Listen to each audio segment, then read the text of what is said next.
Israel और Iran युद्ध का आज 11वां दिन है और बेहद ही खतरनाक मोड़ पर यह जंग पहुंच चुकी है, क्योंकि अब से 24 घंटे पहले युद्ध में अमेरिका की एंट्री हो गई और अमेरिका की एंट्री होते ही विश्व युद्ध की घंटी बज गई है। क्योंकि अब तक जो ईरान सिर्फ इजराइल के खिलाफ बारूद बरसा रहा था, उस ईरान के दिल में अब अमेरिका से प्रतिशोध की आग धधक रही है।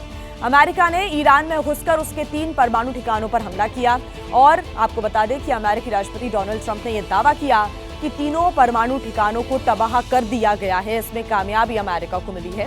इस ऑपरेशन का नाम दिया गया था मिडनाइट हैमर, जिसमें ईरान के नतांज, फौदो और इस्फहान परमाणु ठिकानों को निशाना बनाया गया, जिसके बाद ईरान ने भी अमेरिका को जोरदार बारूदी जवाब देने का ऐलान कर दिया है। लेकिन अब ये देखना होगा कि अमेरिका से बदला लेने का ईरान का आखिर प्लान क्या है और कैसे उसे अंजाम तक पहुंचाने की ईरान सोच रहा है।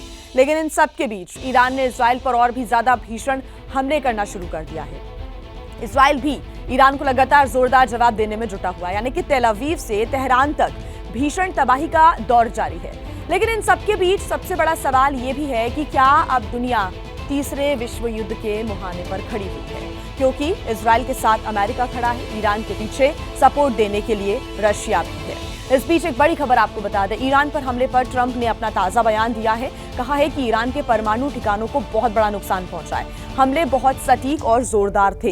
हालांकि ईरान इन तमाम बातों को खारिज करता हुआ नजर आया, कहा कि बहुत ज्यादा नुकसान नहीं हुआ। लेकिन अब ट्रंप ने एक बड़ा और नया बयान दे दिया है। कहा है कि ईरान के परमाणु ठिकानों को बहुत बड़ा नुकसान पहुंचा है। आपको बता दें कि कल भारतीय समय के अनुसार सुबह 4:30 बजे अमेरिका के B-2 बॉम्बर्स बरसाए गए थे इन न्यूक्लियर साइट्स पर और बड़ा तबाही का जो मंजर है वो देखने को मिला था। ऐसे दावे अमेरिका ने भी किए। सुबह 7:30 बजे भारतीय समय के अनुसार राष्ट्रपति डोनाल्ड ट्रंप राष्ट्र को संबोधित करते हैं और बताते हैं कि कितना नुकसान पहुंचा है। एक बार फिर वो इस बात को दोहरा रही हैं कि इन ठिकानों को बहुत नुकसान पहुंचा है। जो हमले थे वो बहुत सटीक थे और जोरदार थे।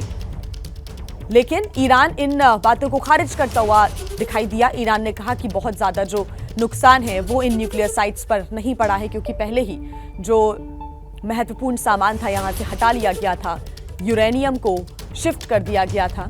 हालांकि बहुत ज्यादा नुकसान नहीं पहुंचा है, ये ईरान का कहना है। लेकिन एक बार फिर अमेरिका के राष्ट्रपति डोनाल्ड ट्रंप कह रहे हैं कि बहुत सटीक और जोरदार हमले ये किए गए थे। ईरान के परमाणु ठिकानों को बहुत बड़ा नुकसान पहुंचाया, चाहे वो इस्फहान हो, फोर्डो हो या फिर नतांज।